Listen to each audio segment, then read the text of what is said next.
think that eulogy should be shared when the person is alive.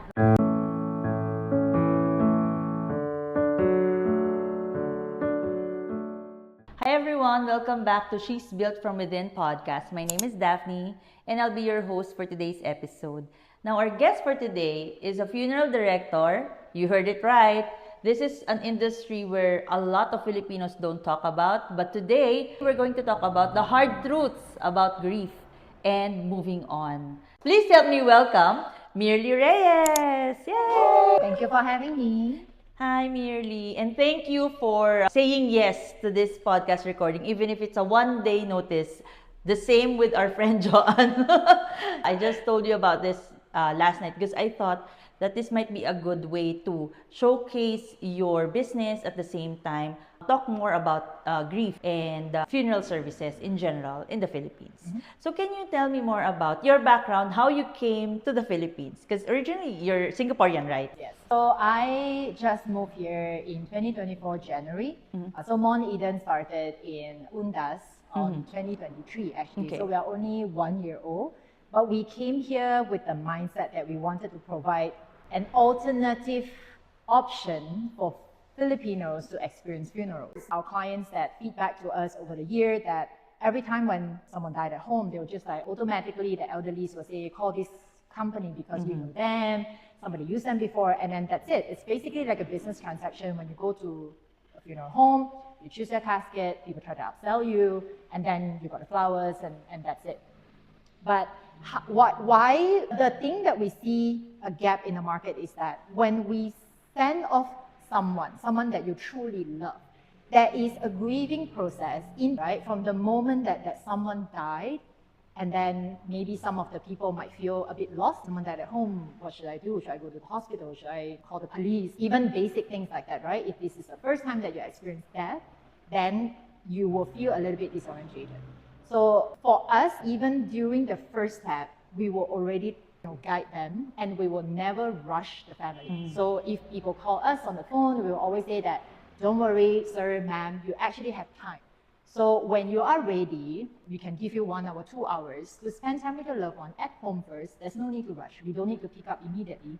And when you're ready, the family is ready, then we will go to your house. So that was already the first step to give people space to go through the grieving process. It's not jumping into the documentation and then what do I do logistically? Do I need to prepare clothes? Blah, blah, blah. So what we did is we will guide them through. We'll say that first of all, take your time, and then when we arrive at the home, we will guide them on the next process. So basically, your loved one will be cared for from this point onwards. We will bring them back. If you want to follow us, you're more than welcome. So we have an open door policy in our embalming facility.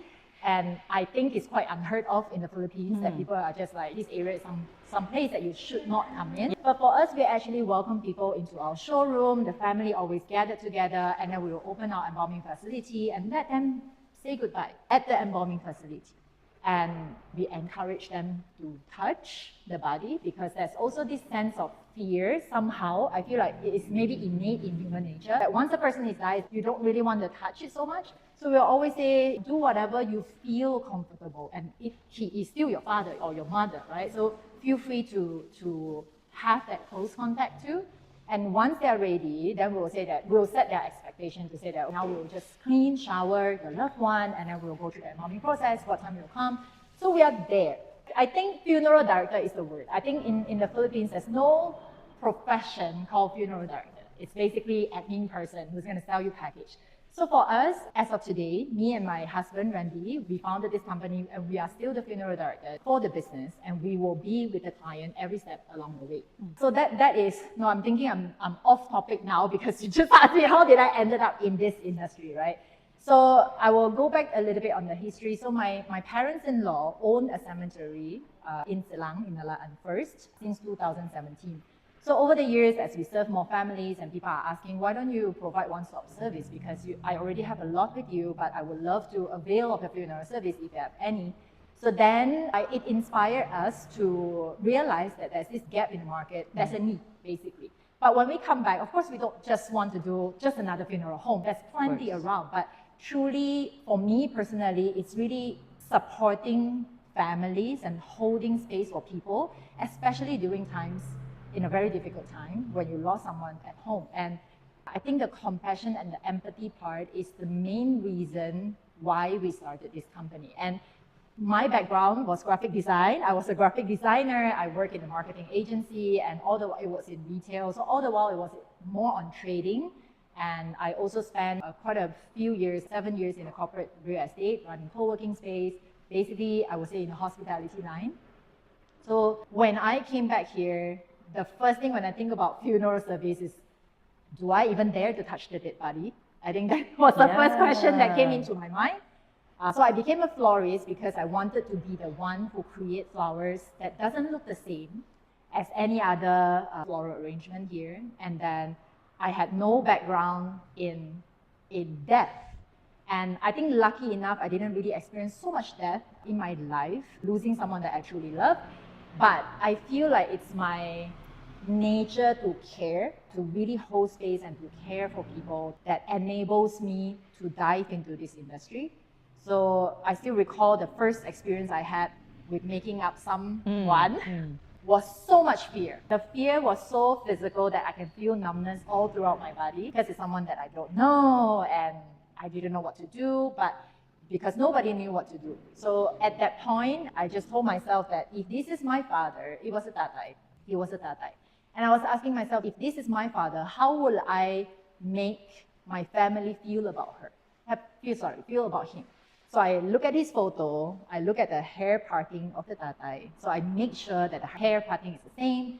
And we try not to make up like the white cakey classic Filipino death look with white face, red lipstick, because men don't wear red lipsticks, right? But you see that a lot in the funeral setting. So I just ask myself, every step of the way when we support the family, we'll always ask ourselves, if this is my loved one, what will I do? And I think that's really the key motivation that we started this, because we know that people deserve compassion. I think ultimately it just really all boils back down to the heart to serve. That's how I started. And I feel like this industry is something that I didn't plan for, but it has given me more than I asked for, because when you care for the families and the reward, it sounds wrong to say reward because like someone dying is not a rewarding thing, right? But it's when the family came to me and say that it was a difficult time for us, but you brought so much comfort to our family during this time. It made it easier for us to grieve. And I think it's that exact line that makes me realize that I didn't know how important that was till when we did that whole process, and then people thanked us for that. And every now and then when I feel a little bit demotivated, thinking about my life in Singapore, I will always think about those words that client has told us, and I found meaning in that. Was there a time you felt that, apart from meaning, the relatability of the family's life is so similar to yours that you had to let go of the emotions? Or do you dive into the emotions? So I dive into the emotion. I think interestingly, I understand there's this professional part that we have to maintain composure, be there for the client. But I also feel, I think as I become older, I lean into my emotions a little bit more and use that emotion as a guidance for my service. So say, for example, those that touch me the most is actually the loss of baby in our funeral home. And I remember the first baby that we cared for when he arrived. He was in a carton box and then wrapped with towel. And then the amniotic sac of the mother, the white sticky things, is still on all over his body. And the first thought that came into my mind was, maybe the mother never even helped him, because the hospital may clean him up a little bit, and then the mother may help him for a moment. But from the way that he was wrapped, it just felt like he was delivered and then wrapped and sent to the funeral home. And then this story is pretty interesting because the father came to us, and back then our funeral home was not running on the 24/7 yet. It was just 8 to 5, and we put a phone number there to call us. But I think the father didn't see the sign, so he came, I think, at 11 p.m. And then our door was closed, and then he came back 2 a.m. Our door was still closed, And then when he came back at 6 a.m., our door was still closed, but he parked his car in the park and waited for our office to open. So from that moment, when I hear the father's story, we decided that from that day onward, no client should wait for us. No grieving family should wait for support. So from that day onwards, we just started to run 24/7. And also because of that, I know how desperate the father must have felt, because it's been the whole night. You lost a baby at home. Maybe he was clueless what to do. So eventually he went to another funeral home and to keep the baby in the freezer while waiting for us, our office to open. So after we opened, of course, we felt really guilty, and immediately we went to pick the baby up at another funeral home, and we have to wait for him to thaw. That's the reality. It's frozen, and so we had to wait for him to thaw. So then, after he was thawed, he looked like a fresh baby, because with all the amniotic sac and things like that, and he was just wrapped in a towel. And that was my first baby case. So then I started feeling a lot of emotions already. Even until now, I got goosebumps, and I feel like I'm tearing up already. And it's also our first case, because it was our first year of business, first case of baby, also my first encounter with the dead baby. So then I asked myself, if this was my baby, what will I do? So it's the same guiding question. If this person was my family, what will I do?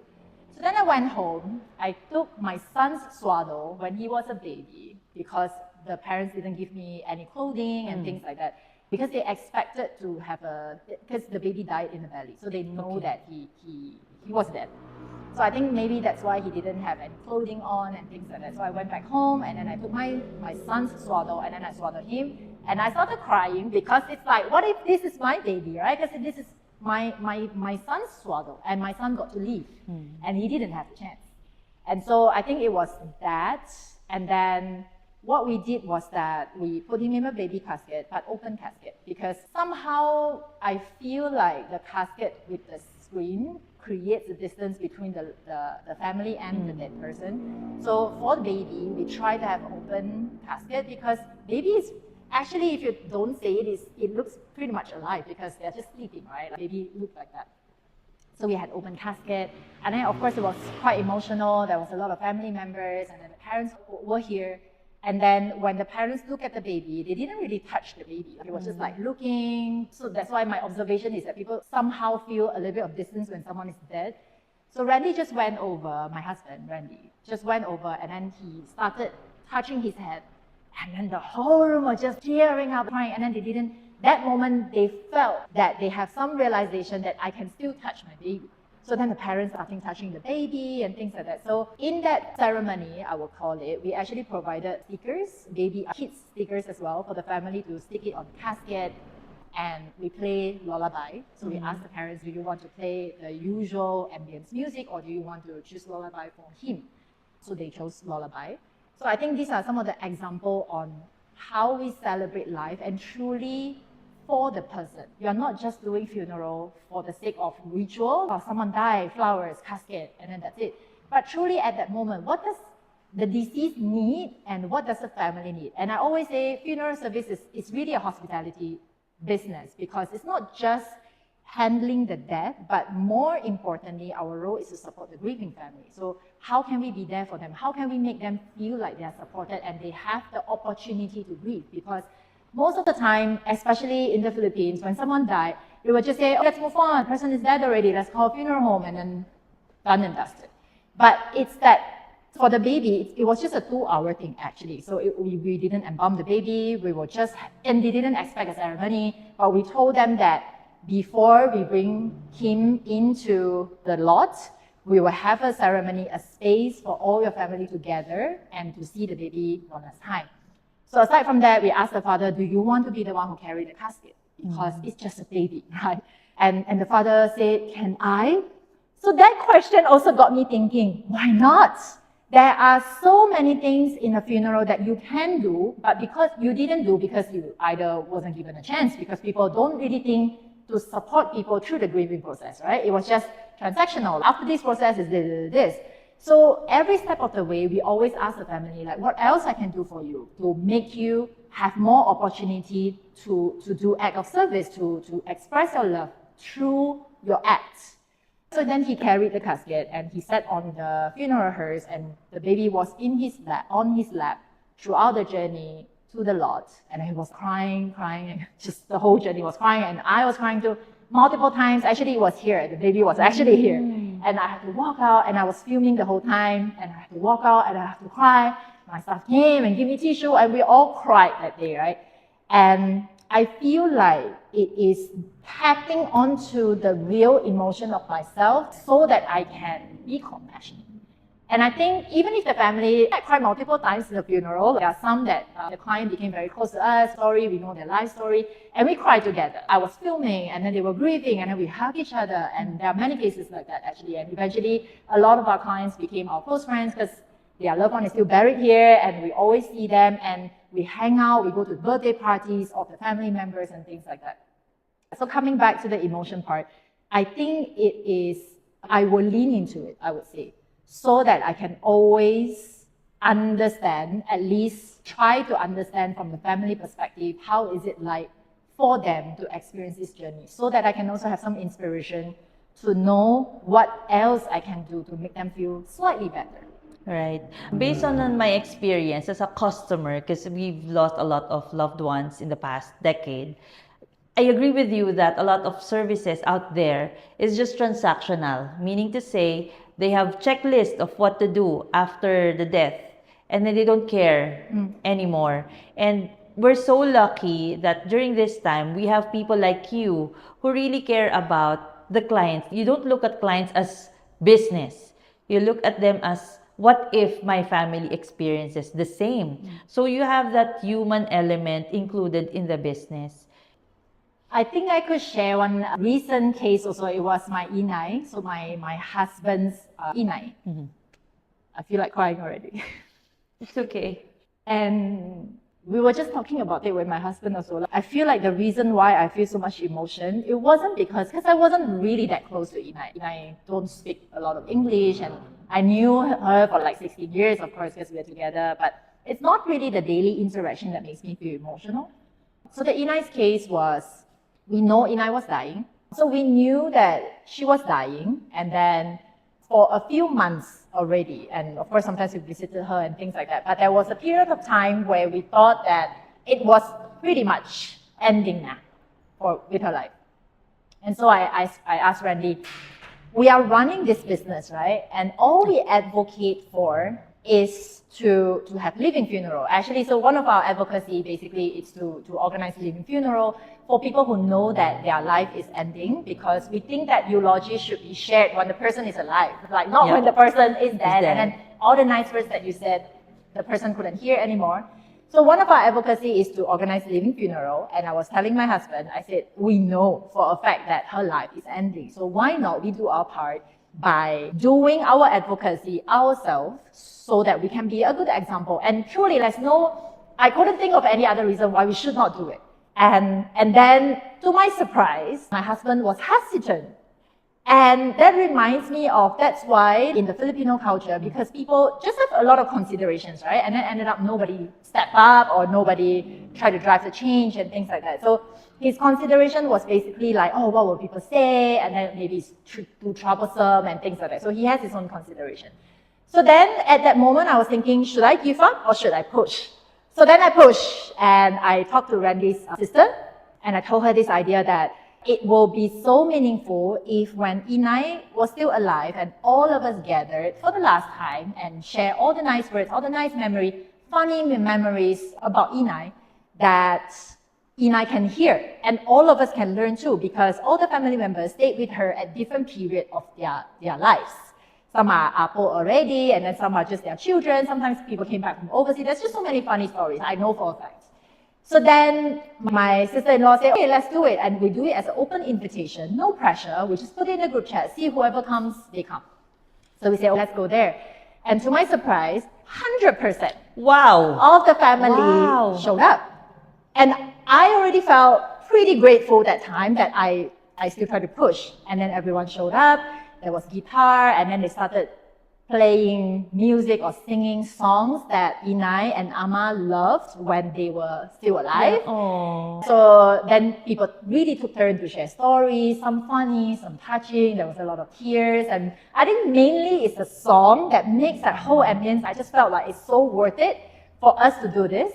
And so we had like, I think 20 plus of us taking turn to share their stories and their memories with Inai, and then talk to Inai as if Inai could still hear.